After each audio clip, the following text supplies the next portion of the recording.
Hello there. So today I'm going to talk about the firmware. I don't know how to pronounce that. Firmware.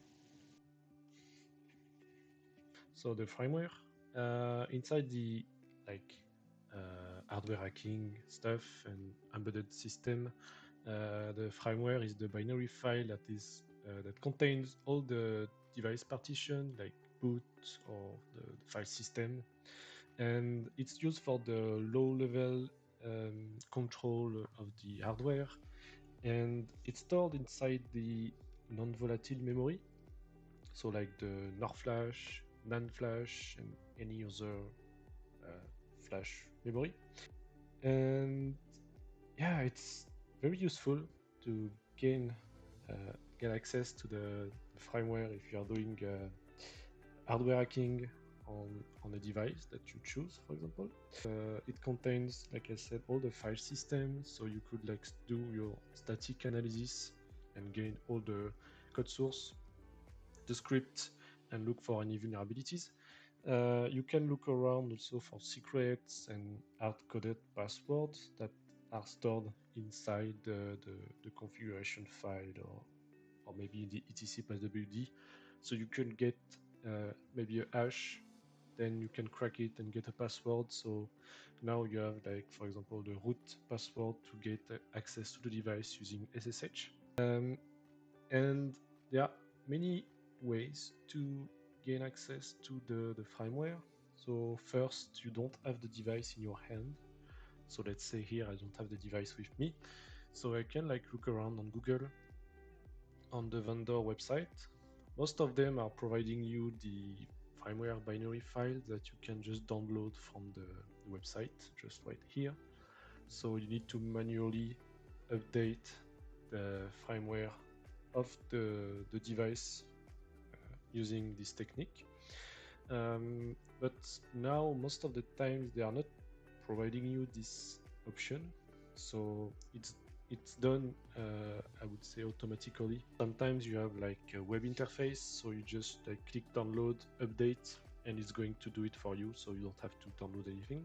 If that's the case, you could like do some.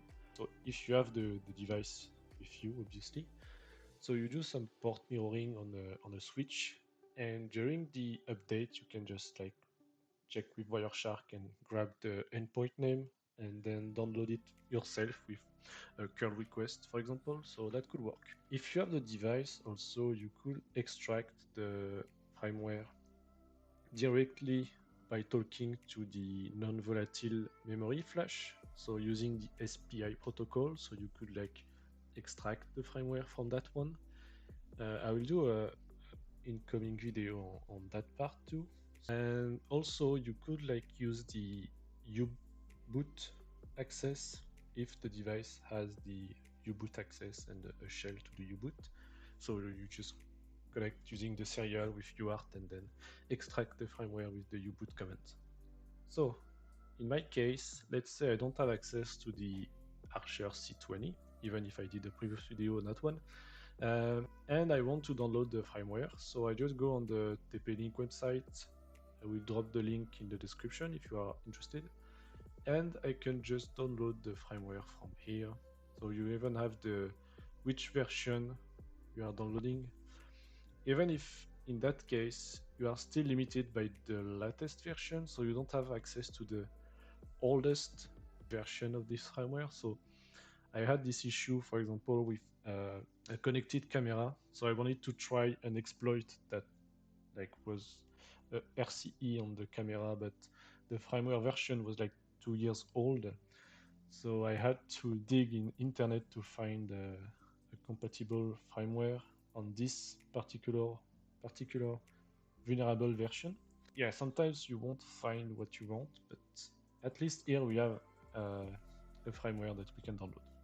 So once you download the firmware, you will get a binary file. So I just rename it firmware because it will be easier with the CMD. And so if you just do a simple file, you will see that it's a data. So the system don't really understand what type of file he's dealing with. Oh, by the way, I'm using macOS.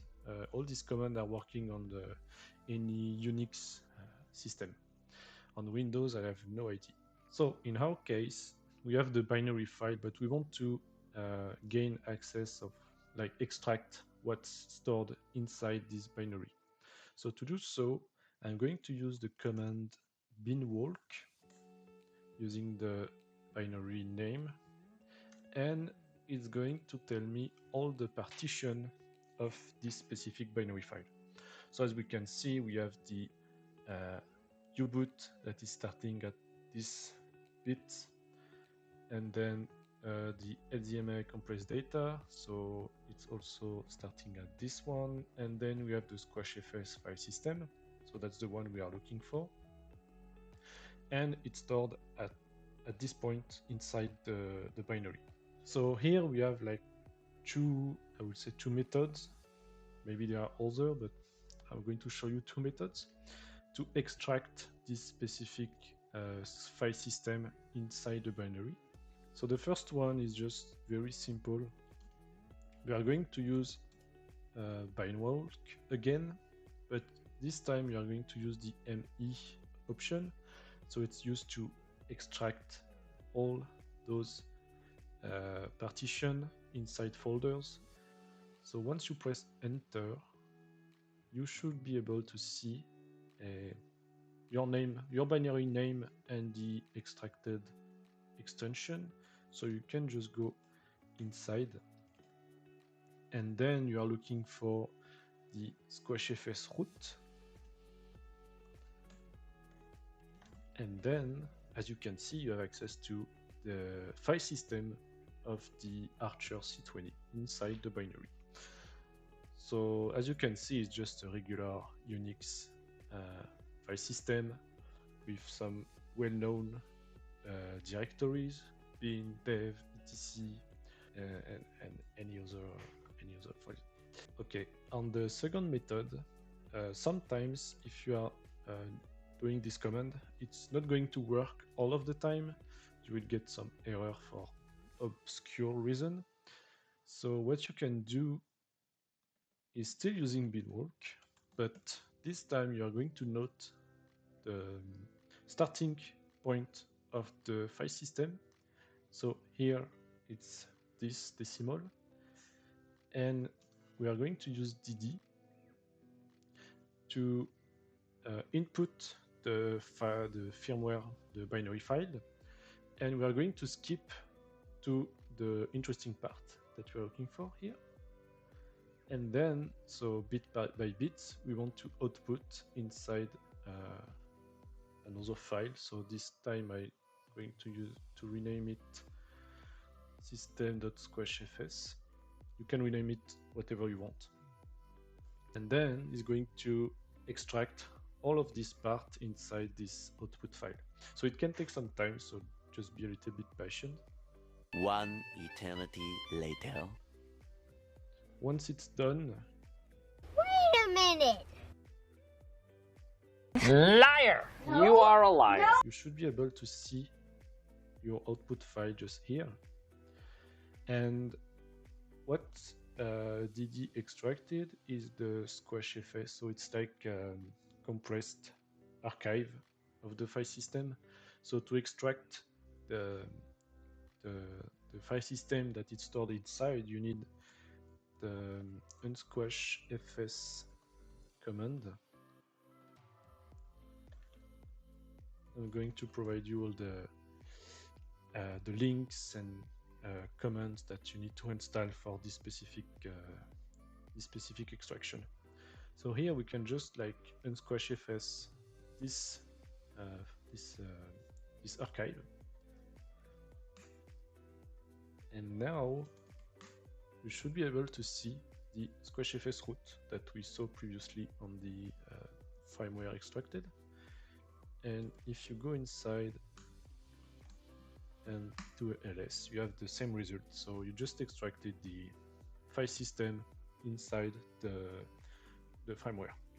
So at this point, you can start your static analysis of what type of files they are stored, what type of secrets, So the one that I'm always doing is just, I'm going to check the etc passwd. So here it's stored inside the back file, because I presume that each time it's going to update, it's going to take a backup of the passwd to erase, not to erase, but to merge the existing one. So if you see the passwd, yeah, there is no passwd file. So I guess it's going to replace by by this one. So as you can see, you have like the admin hash. So what you can do, you could like crack this one and then use it on the device itself for dynamic analysis. Most of the time, it's going to provide you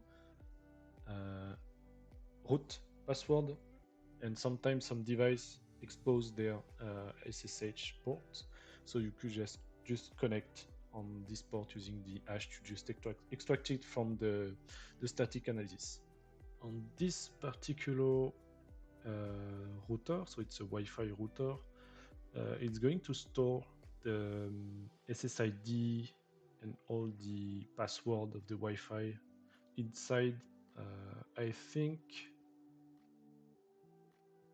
maybe it's that one, I don't remember, let's see.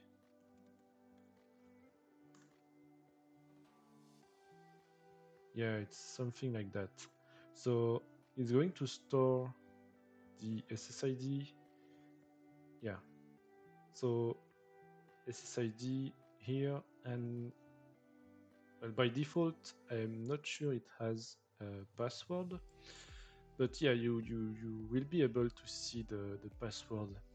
But if I remember, it's also stored in plain text, so it's not encrypted. So if you have any question, anything, don't hesitate to ask them in the comments. And next time, we try to extract the firmware using the SPI protocol. So again, maybe with the Flipper Zero or any other device that I will get. So thank you, and see you later.